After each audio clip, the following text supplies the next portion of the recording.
Right now, as we watch the tickers flash across the screen on this busy Monday, December 1, 2025, Intel Corporation, trading under the symbol INTC, is hovering right at the $39.98 mark.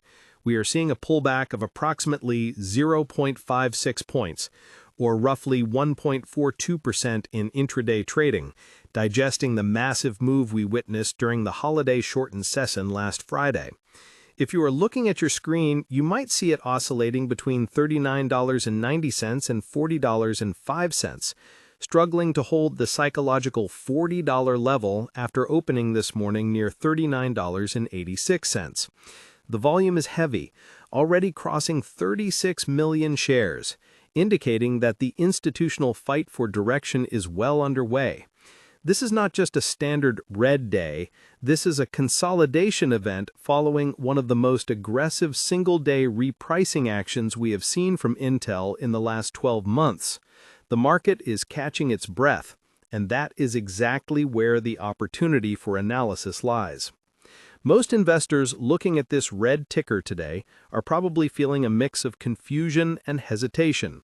You saw the headlines on Friday, the speculation that Apple might be returning to Intel, not for design, but as a foundry customer. That rumor sent the stock flying 10% higher. Now you see red. The expectation here is that good news should beget more buying, that the Apple effect should send this stock vertically toward $45 or $50 immediately. That is the expectation. The reality, however, is far more nuanced and arguably more important for your portfolio. The reality is that the market is now demanding proof of execution before it commits further capital. We are seeing a classic buy the rumor, sell the news dynamic, but with a twist. The news isn't confirmed, and the timeline for any potential revenue from Cupertino is likely pushed out to 2027. This gap between the instant gratification retail traders want and the long-term industrial cycle Intel operates in is creating the friction you see in the price action today. Let's take a step back and look at the immediate context of this movement. Friday's surge was driven by reports from analysts like Ming-Chi Kuo, suggesting that Intel's Foundry division could secure orders for Apple's lower-end M-series chips. For a company that was famously dumped by Apple for its own silicon years ago, this would be the ultimate vindication. But why is the stock down today? It is because smart money, the institutional algorithms and hedge funds, knows that a prediction is not a purchase order. They are fading the rally because the capital expenditure required to service a client like Apple is immense, and the payoff is years away. If you are using a platform like Interactive Brokers or even checking your Robinhood app, you might see the bullish chatter in the forums, but the tape tells a different story. The tape shows distribution at the highs. Traders who were trapped in this stock from the mid-$30 earlier this year used Friday's liquidity to exit. That supply is what is capping the price right now at $40. But here's the contrarian take that you need to consider. The fact that Intel is holding $40 at all is a massive signal of strength. A year ago, under the previous leadership, a rumor like this might have been dismissed entirely. The market's willingness to even entertain the idea that Intel could manufacture chips for the most demanding tech company on the planet suggests that the structural repairs in the business are becoming visible. We are not just looking at a legacy chip maker anymore, we are looking at the only American company with the potential to offset the geopolitical risk of Taiwan Semiconductor. That geopolitical premium is slowly being priced back into the stock. While NVIDIA stock has sucked all the oxygen out of the room with its AI dominance, and while AMD continues to chip away at server market share, Intel has been quietly, painfully rebuilding its manufacturing backbone. Today's red candle is not a rejection of that thesis, it is a stress test of it. Speaking of your own positioning, I want to hear from you. Comment below with your average cost basis on Intel.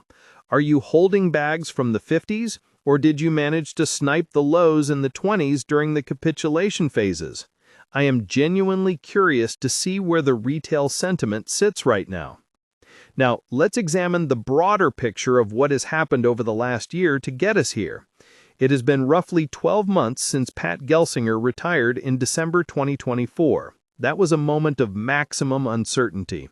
The market didn't know if the IDM 2.0 strategy would survive his departure. Fast forward to today, late 2025, and under the leadership of Lip Bhutan, we are seeing a leaner, more viciously focused Intel. The company has aggressively cut costs, streamlined its workforce, and, crucially, separated the financial reporting of its product and foundry businesses more clearly. This transparency was painful at first. It showed just how much money the factories were losing, but it was necessary. It allowed investors to model the foundry business as a startup within a blue-chip company. When you compare this to investing in something like Tesla stock, the volatility profile is different. Tesla moves on sentiment and future dreams of autonomy. Intel moves on yield rates, nanometer node progression, and government subsidies. It's a harder game to play. For those of you utilizing Schwab Intelligent Portfolios or managing your own Fidelity IRAs, you have to ask yourself if you have the patience for a capital-intensive turnaround. This isn't a software play where margins expand overnight. This is digging trenches and pouring concrete. The Apple rumor is significant because it validates the technical capability of Intel's 18A node. If Apple is looking at it, it means the transistors work. That is the fundamental verification the market was starving for. Let's scrutinize the technicals on the chart for a moment. If you pull up a daily chart on your Fidelity trading platform or SoFi Invest account, you will see a massive gap up left behind from Friday. Gaps like that are notorious. The market often likes to fill them. The bottom of that gap is around $37.50. It is entirely possible that in the coming days, if the broader NASDAQ weakens or if we get a hot inflation print, Intel could retrace back to fill that gap. Do not panic if that happens. In technical analysis, a gap fill that holds support is often a bullish confirmation.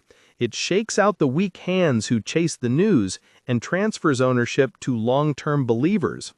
However, if it breaks below $37, then the breakout was a failure and we are back in the chop.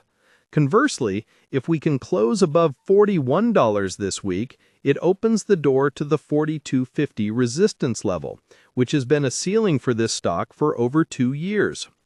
We also need to talk about the AI PC narrative. This was the big hope for 2025. Has it played out? Partially.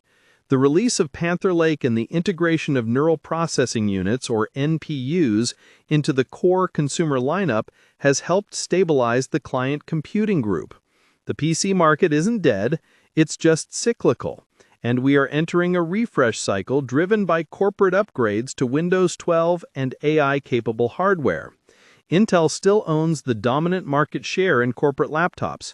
Go into any Fortune 500 company, and you are likely staring at an Intel V Pro sticker. That annuity stream of revenue provides the cash flow needed to fund the massive foundry build-out. While everyone is chasing the data center GPUs, where NVDA is king, Intel is ensuring it owns the edge, the laptop, and the desktop. It's a volume play versus a margin play. Investors often ask about the best way to gain exposure to this. Should you buy the stock outright through an individual brokerage account, or should you look at ETFs? If you are using Fidelity Investments or Vanguard, you might already own Intel through funds. But owning the individual ticker requires you to be comfortable with the foundry gamble. This is the core thesis. Can Intel become the TSMC of the West? If the answer is yes, the stock is woefully undervalued at $40. TSMC has a market cap multiple much larger. If Intel can capture even 20% of the high-end foundry market, the repricing would be violent to the upside.